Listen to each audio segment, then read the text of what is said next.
Hey, you. Do you know about the Ravens Bills game in this divisional round? Josh Allen versus Lamar Jackson? The battle for MVP? The duel of the greats? If you do, tell me in the comments right now. Who do you think is going to win? Other than that, let's get right into this video. Welcome to the Pocket. I'm your host, Scooter, and here for you guys today, I got my divisional round takes. And not only that, the rest of the bracket as it would proceed. I made a full bracket when I made my wild card takes last week. I got some of them right. I got some of them wrong. Tried to be a little ambitious with the upsets, but I went 3-3 ultimately. But yeah, you guys are going to get another full bracket, and we're also going to recap the wild card games. We'll spend most of the time of each game talking about the loser because we'll have plenty of time to talk about the winners and their next matchup, and if they keep winning, so on and so forth. So let's get right into it. And I just want to get this one off the bat right away. I mean, it's not the first game that happened, but I just got to talk about it right away. Packers lost to the Eagles at Eagles 22-10.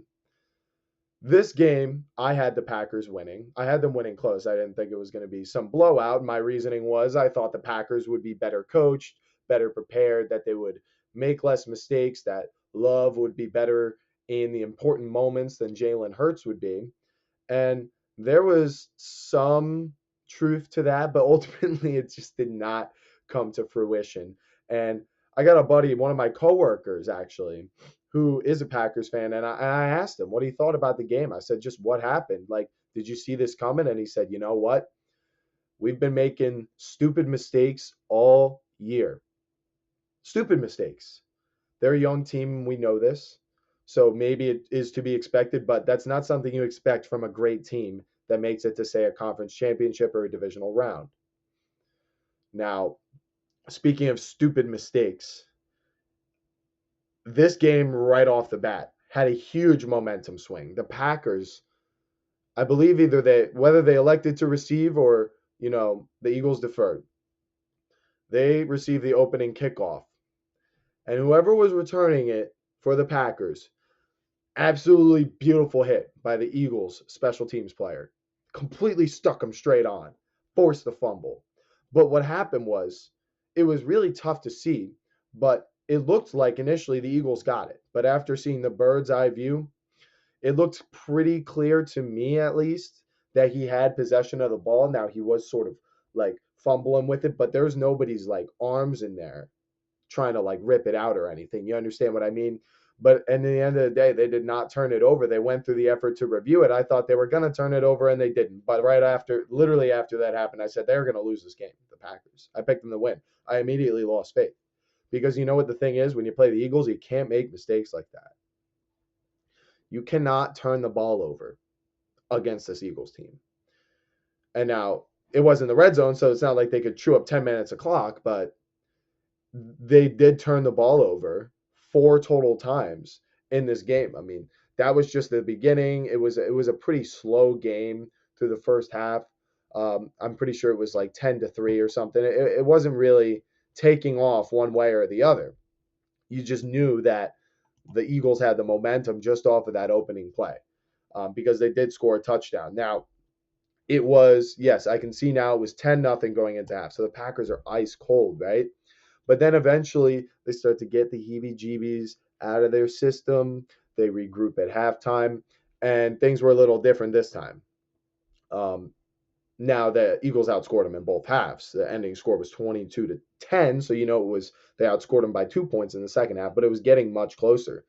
And when you also mention the fact that the Packers, they had 4 turnovers to the Eagles, none. I mean, it was ridiculous. How do you stay in a game against a team that runs the ball as well as the Eagles team does? Turning the ball over, you don't. It's every mistake that a team makes playing against the Eagles when they end up losing is they lose the turnover battle. And then subsequently, you lose time of possession battle. Eventually, you lose the sack battle because you're playing from behind. These things just snowball, right? And meanwhile, the Packers were improving their game plan throughout. They were not able to make up for the mistakes that they made in this game. Jacobs wasn't bad. He did have like I'm pretty sure it was a 80. yeah, 81 yards rushing and a touchdown. But this Eagles team, I mean, let's just really look at the team stats. It was pretty comparable with the offensive yardage, the yards per play, and everything. But when you look at some of the other stats, it's pretty strange. Third down efficiency, Eagles were 2 for 11, not good. The Packers 7 for 13, way better. Fourth down, Eagles were 1 for 1. Packers were 1 for 2. Sacks, they both allowed 2. The Eagles punted 5 times. So it looks like they didn't actually lose the sack battle. They did not. And they didn't lose the punt battle either. They lost the penalty battle by 1 penalty, which is actually ended up being 21 yards. And then time of possession was just about the same. But then, like I said, 4 turnovers. That's such a huge difference. It really is. Especially when you mentioned the Eagles still had less plays than the Packers. And the Packers were still right there with time of possession. But it just shows you that when you give someone a short field and they get to third down and they don't get it, they're really comfortable punting it, right? Because you're going all the way back to where you start. It felt like every Packers drive started from the 20. It was just really disappointing. Obviously, I'm a Giants fan. I don't want to see the Eagles win, but hey, if it happens, they definitely deserve the win. They played the cleaner football game. I had a lot of hype for the Packers this year. I picked them to go to the Super Bowl. That's why I'm talking about this first. Their season's over. I can see the vision that I saw at the end of last year. I think I just jumped the gun a bit on Jordan Love's development. He's still showing a lot of the same bad habits he had last year of having bad first halves, making silly mistakes, putting his team in a deficit, and then being the one that crawls him back. It's not a consistent way to play. I mean, sure, it's good to show your clutch in the fourth quarter, in the second half, and whatnot, but starting off strong is just as important. Obviously, finishing is more important, but starting off, that's what the Eagles do well. They start off strong, and that's why they won this game. All right, so now let's move on to the first game that happened. And this one, it didn't go the way I expected, but just not for the reasons that I thought. I mean, I did mention that I thought the defenses would show up in this game. I picked the under, and I had also mentioned how the Chargers were hot and rolling, and the Texans looked pretty bad. They looked pretty bad the last 4 weeks of the season. But in this game, and I was watching this with my friends. It was a pretty close game, actually, for the large majority of the first half. It was Chargers take a 6-point lead going into the second quarter. Houston scores a touchdown, and then that touchdown was to Nico Collins. Excuse me. And then the Texans got a field goal before half. But, excuse me, it wasn't the second half. It wasn't the end of the second half. It was the beginning of the third quarter. This Chargers team they had the ball. It was 6-10, right? So they have a chance to go take the lead or get within 1.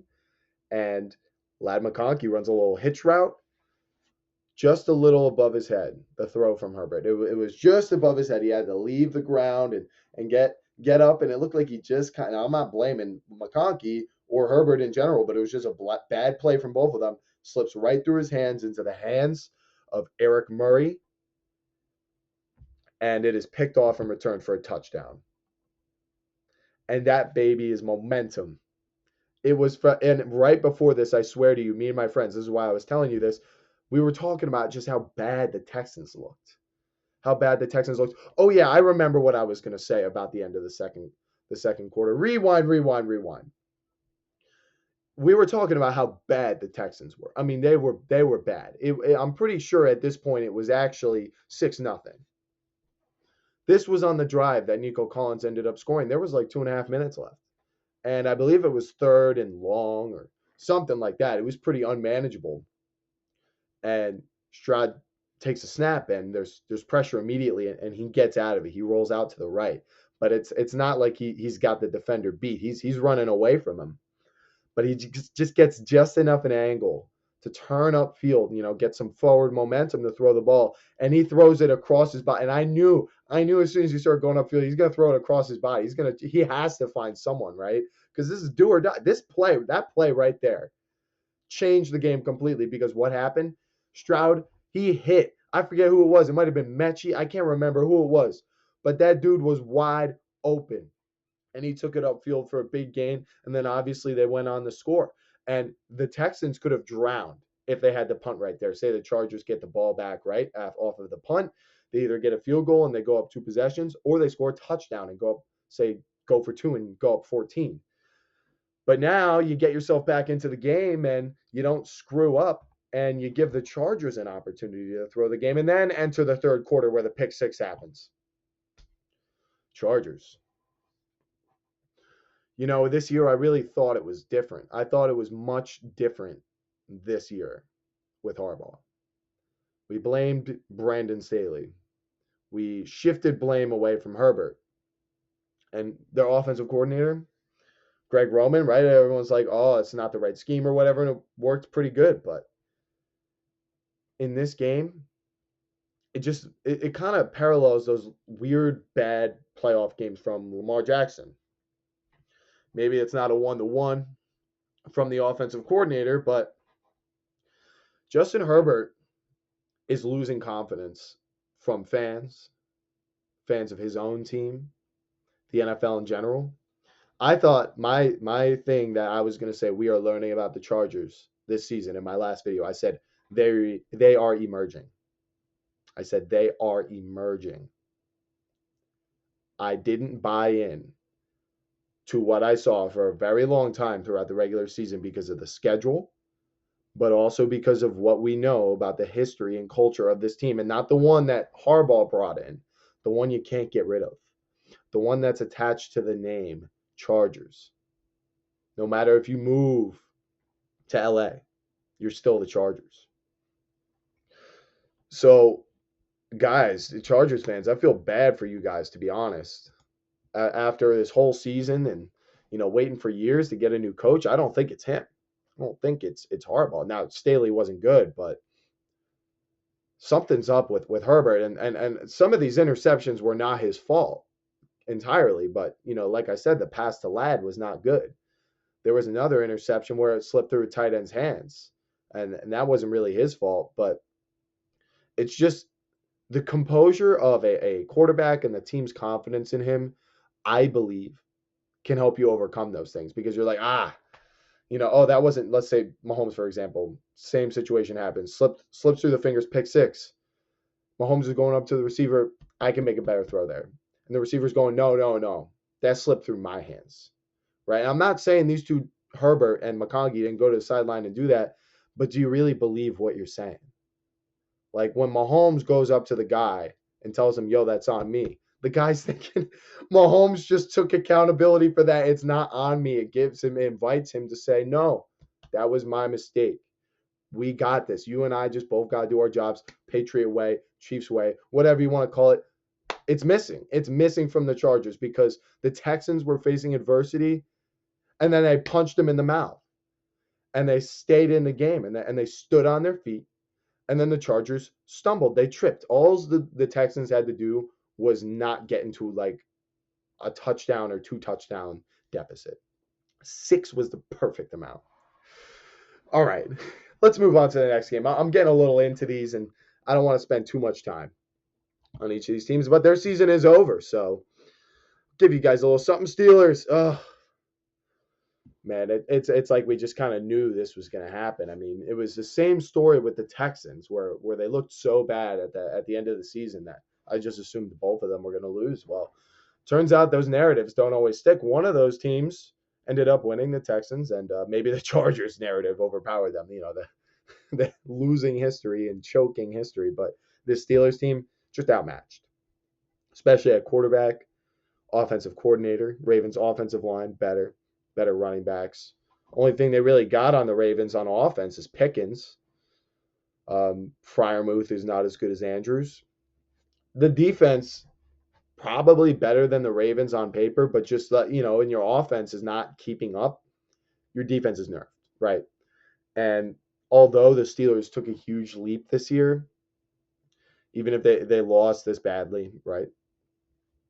It was basically a 3 or 4 score loss. Those 14 points were garbage time. They almost cut the lead to 1 touchdown. It was not enough, though. Too little, too late. The Steelers they don't need a Kenny Pickett. They don't need a late first-round quarterback. They don't need Russell Wilson. I mean, it worked for a little bit, but He just kind of fell off. I think he's heading more towards that like great backup to, bridge quarterback tier of a guy. The Steelers need a guy who's going to help them compete. I thought if they developed Fields, maybe, but they wanted to win. So they put in Russ and they won for a little bit and then it got cold. So I don't know what exactly they're going to do. I wouldn't be totally shocked if maybe they held on to both of them if they could, but I don't think Fields or Wilson will be a huge fan of that. I don't think either of them were a huge fan of the way they were both kind of mixed in this year. And for the people talking about Mike Tomlin and his playoff struggles, it's been bad, but I'm not going to come out here and say fire Mike Tomlin. You don't have a not, you don't have a winning record every year and get fired. That doesn't happen. There have been years where they've had Big Ben and the Killer Bees.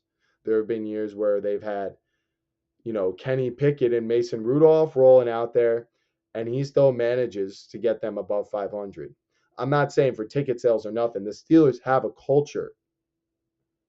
Okay? They have a culture, and you don't just let that go. The grass is not always greener. Take it from a Giants fan. We're not even coming from greatness like the Steelers were. I mean, sure, we had success with the Super Bowls around the same time, but you understand what I mean, where the Steelers were good for a good while after that. The Giants have had no success. We keep changing coaches, thinking it's going to fix the problem.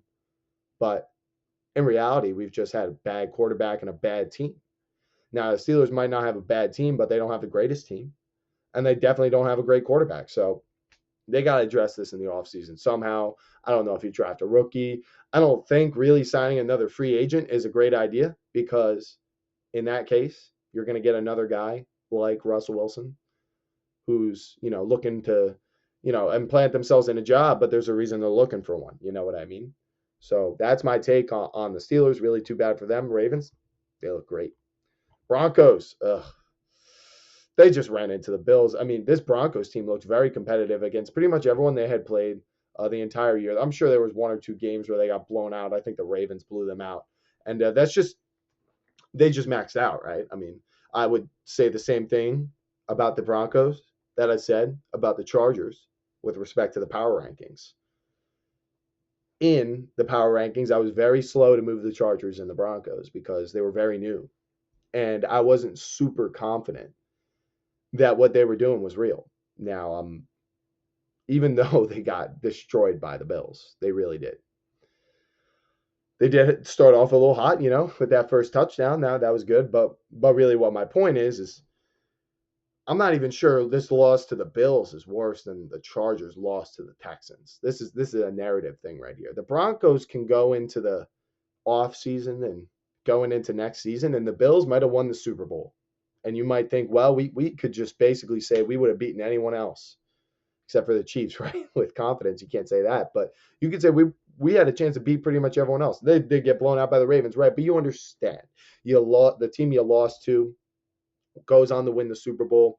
You assume you were going to get better and beat every team that was in front of you on your path. So you have a great send-off. Honestly, I would say the expectations I had for the Broncos were even lower than the Chargers. Even though I had them projected for the same record, I had a little more confidence in the Chargers. But yeah, it's just disappointing that they had to play the Bills, right? I think the Bengals probably would have put up a bit more of a fight. I think we can all agree on that now. I mean, I want the Bills to win the Super Bowl. I do want that. I think it's going to happen. That's part of why I want them to, but you understand why, guys, I was talking about the Bengals and the 49ers so much.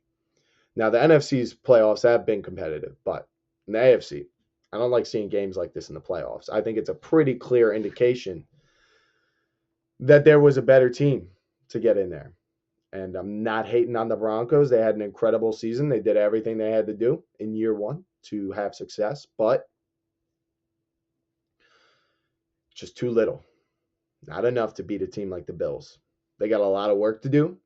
They can improve, be ready next year, and maybe pull off a playoff win. Maybe come in as the 5 or the 6 seed instead of the 7. You get to avoid that, but you're still probably playing the Ravens or the Bills if you're the 6 or 7. You really want that 5 seed. And then you play the Texans. Of course, the Chargers blew that opportunity, but it is what it is. So, too bad for the Broncos. Great season for them, but that's going to be all for them. Now, moving on to the Bucs loss to the Commanders. Oh man, what a game this was. We knew this was going to be a toss-up. We knew it. It was a little lower scoring than I anticipated. And the Bucs did, they didn't have a stinker like they normally do. It wasn't really that, but there was a stinker moment, that's for sure. In the fourth quarter, 12 minutes left. So there is time left, but this is a crucial moment. Talk about turnovers all the time in the playoffs. They had the ball at the 15, and it was 17-13 Bucs. There was a botched handoff between Baker Mayfield and the running back, and Washington recovered the ball, and they were down. Washington, they were down by 4, so they go and score a touchdown with Scary Terry, just like they need every time they need a touchdown. Jaden finds Scary Terry, and now it's 20-17. Of course, the Bucs were able to tie it up, but Jaden Daniels had the ball last, and I don't think the Bucs are ever going to make that mistake ever again. Because of that turnover, it changed, obviously, the swing of who had the ball when. Even if the Bucs didn't score on that drive, might have taken the Commanders a little bit longer to score, and it would have, they would have had the lead, but the Bucs would have had the ball last, and instead of kicking a field goal to tie it, they could have had the opportunity to go ahead and try and just score and end the game. Now, this Bucs team, they did have a great season. There were some rocky moments, and there were some injuries that made me doubt their ability to rebound and get back into the playoff picture. I thought Atlanta was going to pull it off. But they managed to push through this adversity. And I'm not going to say have the best possible season they could have, but they were competitive in pretty much every game. I think losing the 2 Falcons games really hurt. I really think that did. Just not even from a record or seeding standpoint. It's just like, why couldn't you beat them? They weren't that great against all these other teams. Maybe it was just a bad matchup, but hey, I doubted the Bucs coming into this year, and I doubted them last year when they were in the playoffs. And I'm just gonna say I'm done doubting them. This Bucs team, they're not the Rams. No, they're not the Rams, where they've won a Super Bowl and they've made this deep playoff run, but maybe they can be considered a team like the Packers. A team in the Packers tier. I don't think Baker's as good as Love potential-wise, but maybe his actual ability to play a clean game of football is better, right? I think we know that. So I'm not going to doubt this team. They should be picked to win the Super Bowl. Cut it out. They should be, not picked to win the Super Bowl. They should be picked to win the division every year until either Penix breaks out or Bryce Young gets some support from his roster, or the Saints eventually figure out what they're doing. But yeah, I'm optimistic for the Bucs going into next year. We knew this was going to be a close game, and it just didn't go their way. So too bad for them. Moving on to the Vikings loss to the Rams. Vikings fans, I don't want to rub it in your face or anything like that, because you guys were pretty respectful when you would go in the comments. All right? But can we not say I'm crazy or anything when I'm talking about these quarterbacks and how important it is, how much experience they have, how important it is when there are red flags that you overlook. I didn't know this before the game, to be honest, but they said it. And Minnesota's announcer on the radio actually said it too. Sam Darnold was holding on to the ball too long. He was in a fortunate situation. Good offensive coach and culture. Good offensive line. Great cast of weapons. So you got all day in the pocket, a couple plays a game, and you know when that's going to happen. You're patient and you wait to take the shot because you know after 5 or 6 seconds, eventually your top 3 receiver in the NFL and your top 3 number 2 wide receiver are going to get open. And he had some 5 touchdown games, and He had a few uglies in there, and I am very happy for Sam Darnold for reviving his career. I really hope he can pull a Baker Mayfield, maybe stay in Minnesota and just keep, reloading for next year. I think he'd be greatly improved. Staying in the same situation with the same coach. Clearly, it's helped him. But I also think outside of this offense, this defense didn't show up that well in this game either. I mean, they didn't do bad. You got to remember the score was 27, right? It was, I believe, 27-9. One of those touchdowns, one of those 7 points, was from a defensive touchdown by Jared Verse, because in that play, that specific play is what is really sticking out to me. Sam Darnold avoided the rush from a blitz a little bit, and he stepped up, and it looked like he was ready to fire it downfield. But what happened was he held on to the ball, and a blitzing nickel knocked the ball out, and Jared Verse picked it up and scooped it for a touchdown. Now, there were a couple plays in this game. There was a play by the Vikings that was a scoop and score return for a touchdown, but what had happened was Stafford was getting sacked, and he flicked the ball away, literally like inches off. His hand was inches off the ground. He flicked it away. It looks like a fumble. Vikings defender returns it for a touchdown. They review it. It's a forward pass. And then there were just a couple weird plays like that really could have swung this game in the Vikings' favor. They really could have. I'll be honest for you guys. I did pick the Rams to make this upset happen, but I hate to see stuff like that. Even if it's the right call, you just hate to see something give you hope, right, and then take it away. It's actually worse for momentum, I would say, than if the play had just been normal. Thinking you scored and getting it reversed. Come on, man. Come on. Why didn't they give us this call? The world's against us. No, get that energy out of here. Get that energy out of here. We don't want that. But of course, when things like that happen, you just can't help but feel that way. So this Vikings team, we've seen them do this before, too. I'm not doubting Kevin O'Connell or anything. Maybe it really just has been Kirk Cousins and Sam Darnold being the quarterbacks and whatnot, holding this team back when it matters most in the playoffs. Could just be that simple. So yeah, Vikings, I'm sorry about how the game went and how you felt like you had some plays taken away from you. But ultimately, you must admit, Sam Darnold did not show up the way you needed him to last week or this week. Both basically playoff games. And you just got to wonder how it would have been different if you guys had the 1 seed and you would have been playing. Let me see. You would have been playing the Commanders. Winnable game. I think the Commanders actually could have upset them if that was the case. Would have been a huge upset take for me, but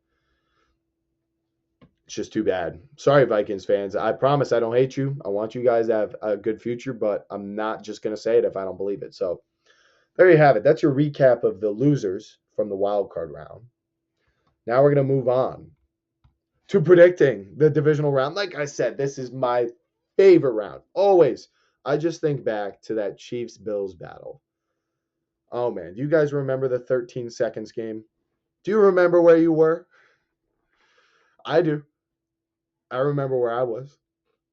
I was at King's College. I was in a dorm. It was actually like an apartment, living with 3 other buddies at the time, I believe. And we were watching, and I had my Josh Allen jersey. I am an NFL fan. I do have jerseys from other teams. There you see it. Not biased. I want a Lamar jersey too. I don't want to hear it, Ravens fans. Why don't you send me one? But I just remember Gabe Davis, 4 touchdowns. And you remember the teams just going back and forth and back and forth and back and forth. Mahomes versus Allen. The duel we always wanted to see, and we wanted to see a shootout, and that was what we got. We thought it was crazy at the end of half. We thought it was crazy at the end of the 3rd quarter. And then the 4th quarter happened. I don't know how many touchdowns and field goals. I don't know how many points were scored. But I swear it felt like there were 4 lead changes. Because it was just touchdown after touchdown after touchdown, and someone had a field goal lead. So it just went back and forth and back and forth. Tyreek Hill, 60-yard touchdown on like the opening play. Josh Allen gets down the field, hits Gabe Davis on a seam route in the back of the end zone with 13 seconds left. Oh my God, Josh Allen, he did it. He did it. He finally put this one away. And then the Mahomes 13-second drive. Who'd he hit? Tyreek, then Kelsey, field goal. And then you know the rest, overtime. Stupid overtime rules. But games like that always happen. A potential Super Bowl contending team will lose this round. It will happen. Because every team in this round, if they win this game, is just one win away from getting there. One more win. That's all it takes. So you better believe this is the best round in the playoffs. I'm not saying it's, the conference championships. I'm not saying those aren't exciting. There's just so much going on here. So anyway, thank you for letting me tell you why I love the divisional round. Let's actually talk about it now. Starting off on Saturday at 4:30, we got, I would say, probably the least interesting game. We got Houston traveling to Kansas City, and Vegas is favoring the Chiefs 25 to 16.5. That means KC minus 8.5 and a 41.5 point over under. I'm sorry, Texans fans. I really am. I called your game the least interesting game of the divisional round. Don't worry, it's still an exciting round. I'm not saying it's impossible for you guys to win. I'm not saying that, but just playing the Chiefs off a first round bye in the playoffs and their first game, a team that has been here so many times that rust is not even a thing for them. They don't get rusty. It's about as close as it could get to impossible. It really is. And the Texans played the Chiefs earlier in the year, and they just got destroyed. I mean, they couldn't make anywhere near enough good, positive plays to make up for the plays they were missing and the plays they were letting up on their defense. Stroud didn't play his best game, and maybe if he did, if Stroud plays his best game, he's kind of close to what Joe Burrow is because he's like that processing quarterback, right? He's making all the right decisions. He's got the framework to beat him. I just don't think Nico Collins is enough because Burrow always had Chase and Higgins, and Mixon. Now, of course, Stroud has Mixon, but he also has a terrible offensive line like Joe Burrow was dealing with and a defense that's actually quite good. And I do think it will be closer this time. But are you going to take the Chiefs to lose this game? I don't think so. Probably not. I don't even feel that much of a need to dive into it. I'm sorry, Texans fans. I mean, you guys got an elite pass rush. You do have that. But your defense is spotty and it's shaky at certain times, and Mahomes can extend plays. And I think he's just going to make 2 or 3 big plays outside of structure, and it's going to break the back of the defense. They're going to let up 2 touchdowns in like 10 minutes, and that's just going to be the game. Or 10 points in 10 minutes, something like that. And that's just going to be the game. They're not going to be able to catch up. Because even if you do tie it, Mahomes is just going to go right down and kick a field goal. So I'm going to take the Chiefs to win this game. I'm going to take them to win 27-17. So that's actually the over. But not in fit. Well, I technically have both teams outscoring their projection, but whatever. And that is going to be Kansas City minus 8.5. I'm sorry, Texans fans. And Chiefs fans, if you really wanted to hear a deep dive on this, I'm sorry too.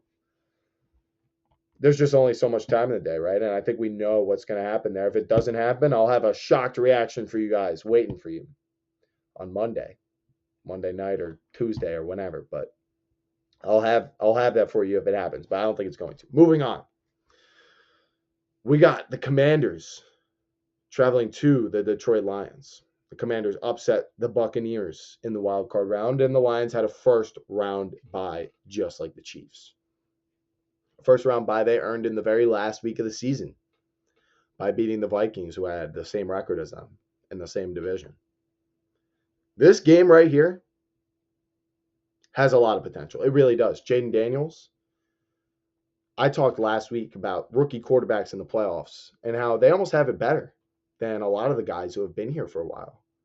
Because a lot of the guys who have never been here for a while, they may have never been to the playoffs for years. That's really nerve wracking. They may have gone to the playoffs and lost embarrassingly. They may have gone to the playoffs and lost a really close one that broke their heart. Either way, I would say it's much better to go in with an empty mind. Whether it's you being naive and just getting lucky or whatever it is, it's not the worst thing to go in. And now, after I've said all this, guess what the best thing is? The best thing that can happen for these dudes is that they win. Because then your confidence knows no ceiling. You don't even know how confident you need to be to win the Super Bowl, but you're that confident anyway. You already think you can do it because you don't know any better. So I love to see this. I love to see stories like this. I'm a Giants fan. And honestly, if the Commanders won, I mean, I'd be disappointed that one of the elite teams, the Lions, is gone. But it would be that would be one hell of a story. It really would. So yeah, Jaden Daniels has already broken through the wall of winning his first playoff game. That doesn't just apply to him. This is a whole new head coach and basically new organization. They just changed the entire mentality of everything. They're now dangerous. Just like the Bucs, this team will not be doubted going into next year, no matter what happens in this game. Unfortunately for them, though, they are playing the Lions. They are playing the best team in their conference. And I would say after this bye week and some of the struggles and frustrations and adversities they faced, I'd say they're just hungry for some kneecaps, don't you think? I think they're just waiting to go punch someone in the mouth, bite their kneecaps, give them dead legs, whatever they do there in Detroit. I think the Lions have an advantage at every position except for quarterback. Some of you Jared Goff and Lion fans, you might be like, that's ridiculous. Goff has been to a Super Bowl. Whatever, dude. Whatever.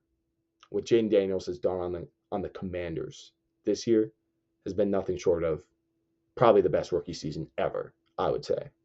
For a quarterback, maybe not for any player. You got guys like Randy Moss in there, whatever. Amazing season. But like I said, I just think the Lions have the advantage at every other position and probably coaching too. I know you guys are going to say, what do you mean probably? Ben Johnson. What I said about the confidence for Jaden Daniels, that's applying to Dan Quinn too and Cliff Kingsbury. They're feeling themselves right now. Now, they've been here before, but you understand what I mean. It's a new team. So you kind of tell yourself it's different.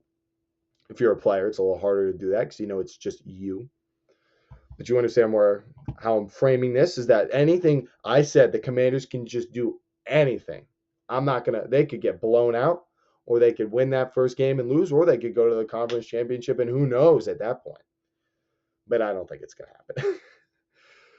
I just think the Lions are just too good. The Commanders are such a fun team, but whenever we've seen them play these above 500 teams, unless if the backup quarterback went in, we've seen them struggle. So as much fun as I would have planting my flag on this Commanders team that I'm growing to appreciate so much, I am going to take the Lions to win 30-27. So that is going to be Washington to cover that 9.5 point spread. That's too much. And that's going to be over 55.5 shootout. Although, since both teams do love to run the ball so much, I wouldn't be totally shocked if that over didn't hit, right? Because there's just less time in those games. Now moving on, we're going to be talking about the Rams at the Eagles, and this is on Sunday at 3 o'clock, a little bit of a weird, unusual time for a game. This is what happens in the playoffs. Little weird things. The Eagles are favored by 6, and there's a 44-point over-under. That would project the Eagles win of 25-19. Sounds about right. Sounds about right, but let's talk about it. It's a very interesting matchup that we saw earlier this year. And in that game, the Eagles, they held on to the lead the whole time. They won the turnover battle 1-0. They won time of possession by 4 minutes. They won the sack battle 5-1. They won the punt battle 4-1. On third down, they were 9 for 15. The Rams were 0-8. And they had 314 total rushing yards. If you didn't know, in high school, my team ran the triple option. I love running the ball. I love mobile quarterbacks. And I love teams that make it their identity and win football games by manipulating the clock. And I hate that the Eagles are the best example of that in the league next to the Ravens. I hate it. I really do. Because it is such a steadfast formula for winning a football game. Win the turnover battle, run the ball, don't turn it over yourself, and convert in the red zone. And they do all those things really well. So there is all that. Saquon Barkley was the main reason for those 314 rushing yards. The Rams had a game plan where it didn't work at all. They got exposed by not just the run game, but A.J. Brown had a big game. Jalen Hurts passing, probably one of the Eagles' best games all year. But after that game, the Rams started to figure it out. I don't know if they lost a game in between that and the playoffs, but they pretty much won out from that point on. And their defense got so far improved. They won, I believe, three of their last 4 games where one of the teams scored in double digits, and they had like 13 or 15 points to win. Now, it's not a great sign for the offense, but if your scheme was to go in and run the ball, play great defense, hey, your defense is improving, right? You're figuring out ways to stop what killed you in that Eagles game. Now, if I go and I look up the schedule real quick, give me a second. Let's see. Did they verse any elite run defense or run games? I mean, they did verse the Cardinals. They held them to 9. They got Kyler and they got Connor and a couple decent backups. The Rams, Brees, 49ers. We know that. I mean, that was a slop fest. It really was, and they're down to like their 4th string running back. But that game was kind of a slop fest. And then the Bills game, obviously, you're not stopping Josh Allen. In fact, that was very discouraging. Mobile quarterback, great run game, got exposed again. Defense is pretty clearly still weak if you have a mobile quarterback and a good running back, and it doesn't hurt if you have a good offensive line. That might have been what killed the Cardinals. So this, we know who the Eagles are. I'm pretty sure we all know who the Eagles are. If they play a clean game, and the other team doesn't, they're going to win. And that's not always true for every team. Some teams are bad, like the Giants. If we play a clean game and the other team doesn't, we might still lose, right? I don't think I've ever seen the Eagles lose the turnover battle or win the turnover battle and lose. I don't think I've ever seen it happen. They're too built to win those types of games.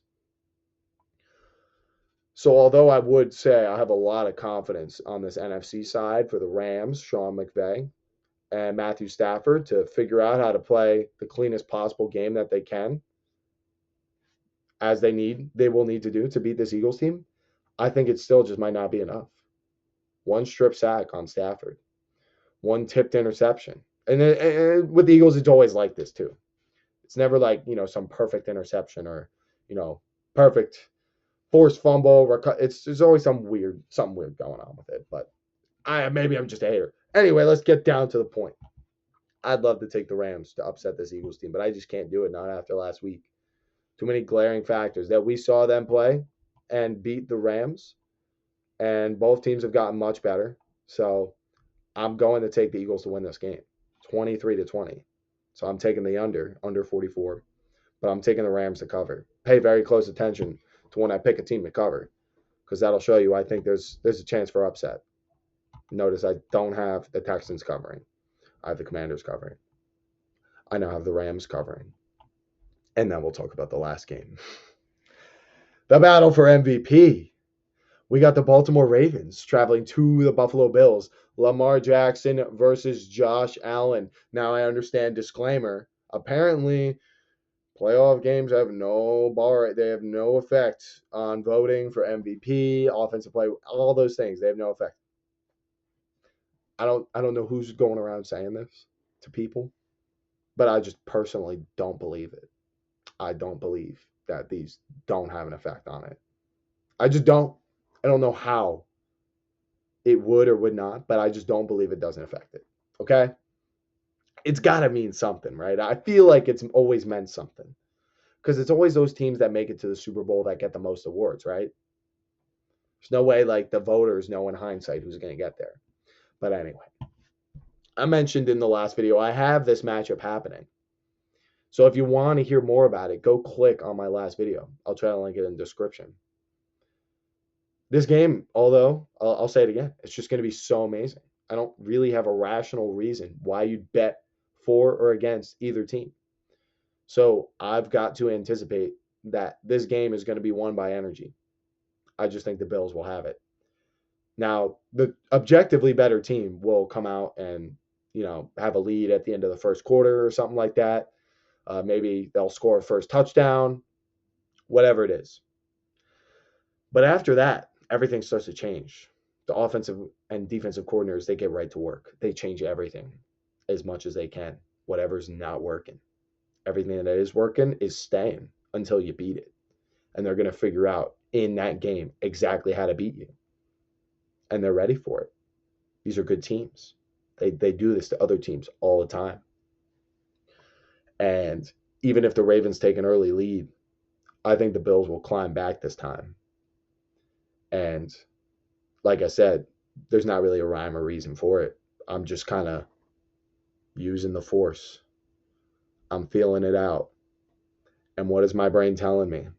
It's taking me back to that Chiefs game against the Bills, where Josh Allen put the team on his back on fourth down with a 2-point lead or something like that and won the game, and how I felt like that was different from every other year for the Bills. And you could look at me and you could say, you are crazy, Scooter. You are crazy. How are you basing a take on an entire game on one play? Have you ever heard of the butterfly effect? What have I been saying all last video and all this video about how important one play is? Think about the Texans game. Think about that game against the Chargers and how I mentioned that play from Stroud, extending the play, throwing it across his body, doing something crazy, and then they end up winning the game. He built some momentum. That run, the Bills players seeing their quarterback run over the Chiefs defense into the end zone for the win, that does something, especially after that team has had your number. You've got to know, because the Bills have beaten the Chiefs in the past, but it was much more of a coin toss. That game, that was not doing what they did. That's not a coin toss. That's saying, no, we're better. You can't stop this. And they won. The Chiefs, they didn't call their bluff or nothing. They lined up, tried to stop them, and they couldn't do it. The Ravens, your guys' energy. Well, you did beat the Bills. You did beat them. Similar way to the way the Eagles beat the Rams. I just think they're going to have a different game plan this time. There's no way that they're just going to let that, because to me, what I've heard is that they tried to stop Derrick Henry, right?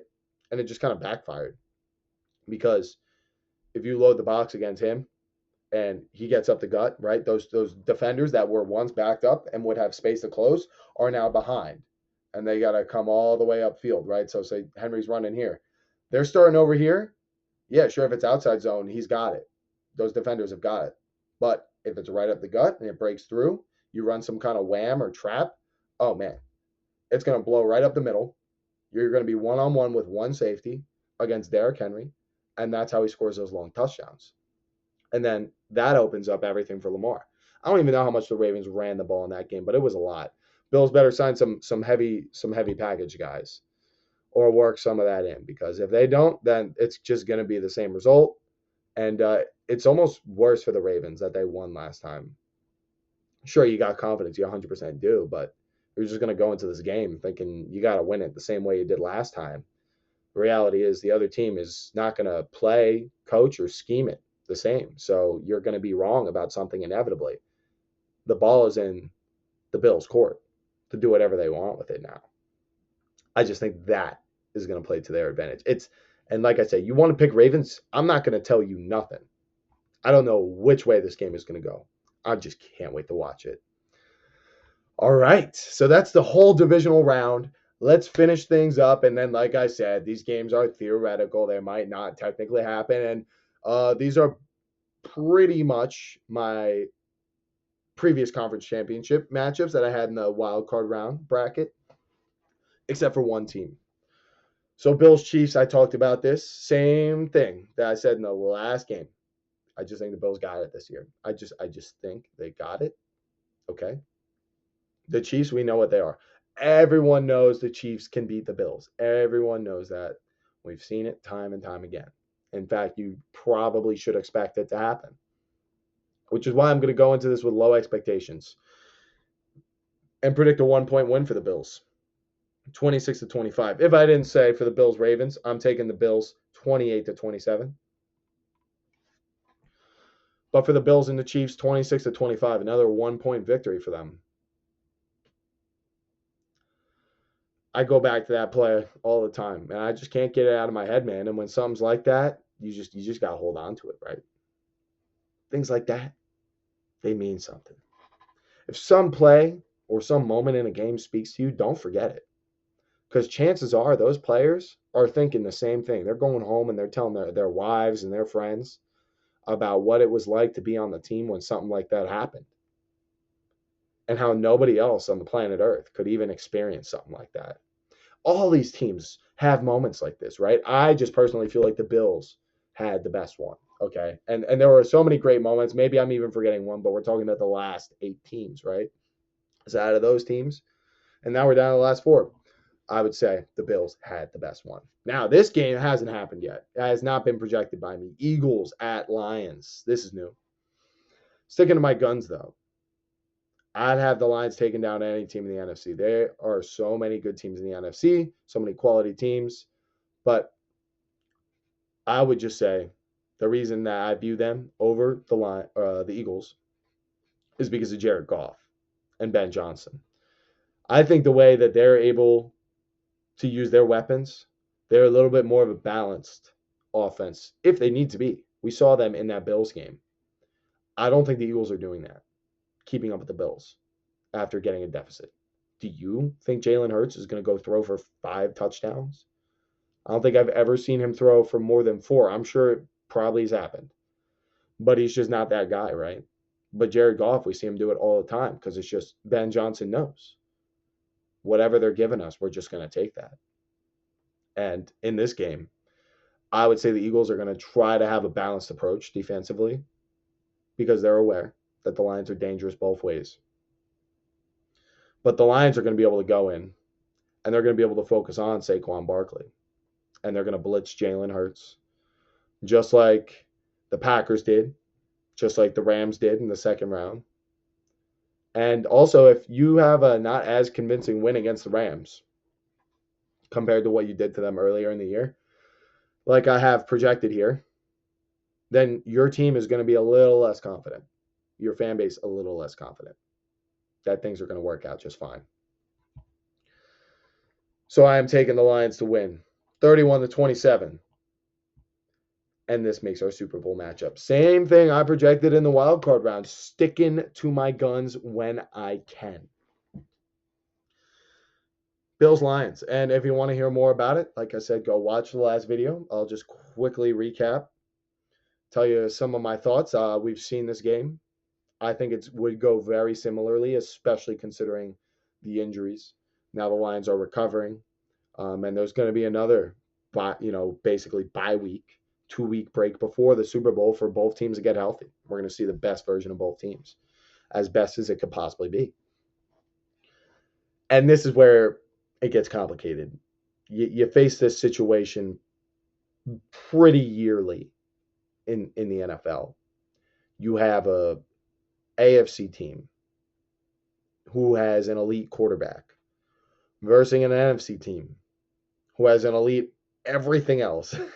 But quarterback. I'm sorry, Jared Goff. For what it's worth, I did just say I think you're better than Jalen now. I think you're probably right there with Dak, maybe even a little better. But you're not elite. You're not Lamar Jackson. You're not Josh Allen. You're not Patrick Mahomes. These dudes who play each other. To get to the Super Bowl, Josh Allen will have to play Lamar Jackson and then Patrick Mahomes. Lamar Jackson will have to play Josh Allen and then Patrick Mahomes. Sorry, Texans. That's what I'm assuming. In the NFC, the Lions, yeah, you got the bye. The Chiefs, yeah, they have a bye. They either just got to play Allen or Lamar, and they've proven themselves already. We know who they are. But in the NFC, this Eagles team, let's take them for instance. You played the Packers, who are a great team, I think. But Love is not there yet with those elite quarterbacks. He's just not. And then this week, you'll be playing the Rams and Matthew Stafford, who is borderline elite, but regressing and does not have a supporting roster to the caliber of the Eagles. And to be honest, this is a team sport. It really is. It is such a team sport. But I think sometimes people make it out that, maybe the best offensive line in the league, they make it out to be so much better than an average offensive line. Sure, it's gonna be far better. But if you're still producing, some holes in the run game, you're still giving 2.5 to 3 seconds to your quarterback, you just got to be better than the guy in front of you. The Lions' defense is not that great. It's not. They're physical, right? But they're banged up. Maybe they'll have a better defensive game, and I think they will. But I don't think it's going to be enough. I think Josh Allen is going to make enough plays playing hero ball that it's going to be enough for them to win this game. 31-30. I believe that's what I have on the graphic. Shouldn't change from last week. Like I said, if you want more on that or any of the other games that I covered more briefly this week, go check out last week's video.